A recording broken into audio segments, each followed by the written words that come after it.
నాశనం అవుతుంది ఒకసారి ఆలోచిస్తారా? ఎందుకంటే ముఖ్యమంత్రి బ్రదర్స్ ఏం చేయట్లేదా? అయ్యప్ప సొసైటీకి రా, నేను చూపెడతా ఏం చేస్తున్నారు, ఎంత విచ్చలవిడి వ్యవహారాలు నడుపుతున్నారు.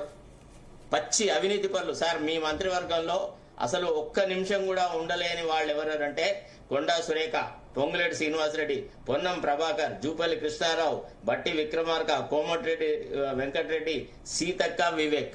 వీళ్ల వల్ల పార్టీకి ప్రభుత్వానికి ఏనలేని చెడ్డ పేరు వచ్చింది తప్ప వీళ్ళ contribution towards the governance is zero.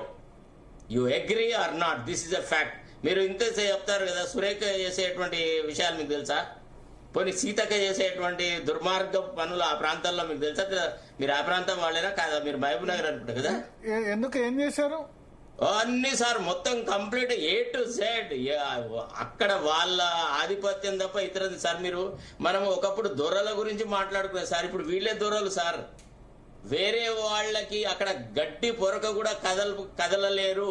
ప్రభుత్వ యంత్రాంగంలో ఎవరు సిఐ ఉండాలి వీళ్ళే డిసైడ్ చేస్తారు, ఎవరు ఏసీపీ ఉండాలి. ఎవరు అధికారులు ఉంటే వాళ్ళు పోలీస్ ఆఫీసర్లు పోస్టింగ్. అది కాదు సార్, ఒక ఆఫ్టర్ ఆల్ ఒక 25 లక్షలు తీసుకున్నాడు పొన్నం ప్రభాకర్. ఏం చెప్తారు మీకు?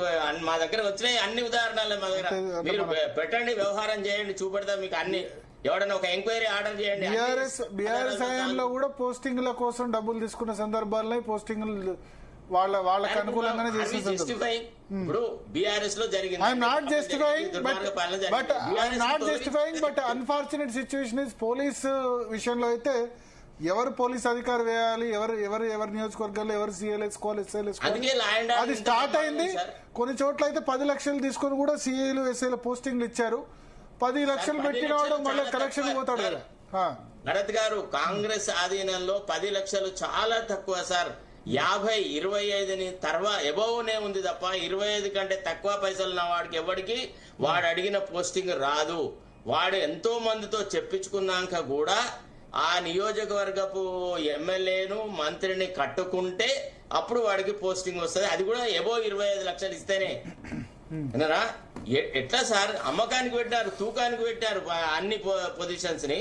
ఘోరంగా అన్నారు కదా, వీళ్ళందరినీ జాయిన్ చేయించింది మీరు అని ఇప్పుడు రిగ్రెట్ ఫీల్ అవుతున్నారా?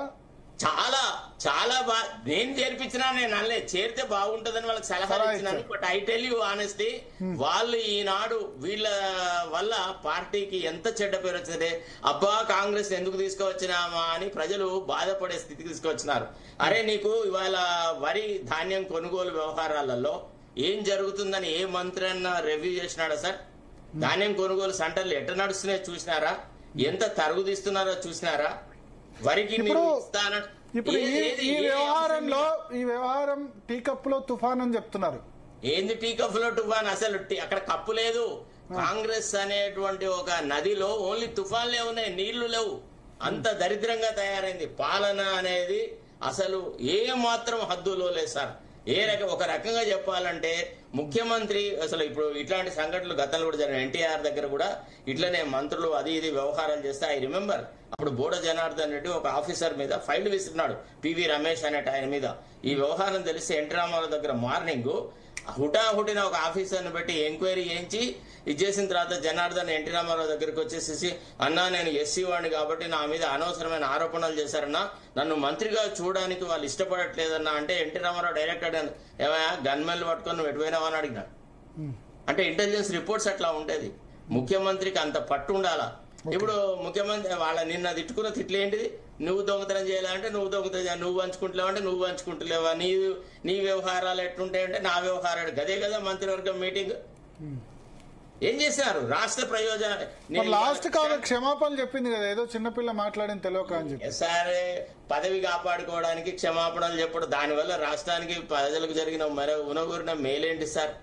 వాళ్ళ వల్ల ఏం జరుగుతుంది చెప్పండి? వాళ్ళ ప్రజలు దీనికోసమన్నా సార్ కొత్తగా మార్పు కోరి ఒక కొత్త ప్రభుత్వం వస్తుంది, ప్రజా ప్రభుత్వం వస్తుంది, ప్రజల తరఫున మాట్లాడతారని ఆ అభయహస్తం అని వాగ్దానాలు ఇచ్చి ఒక్కసారన్నా ఒక్క క్యాబినెట్ మీటింగ్ లో ఏదన్నా ఈ చర్చ చేస్తున్నారా? అంత దుర్మార్గం. చరణ్ గారు ఇంకోసారి ఎప్పుడు మీరే చెప్పారు, హనుమంతరావు గారు అడిగిరని. అది స్వేచ్ఛ.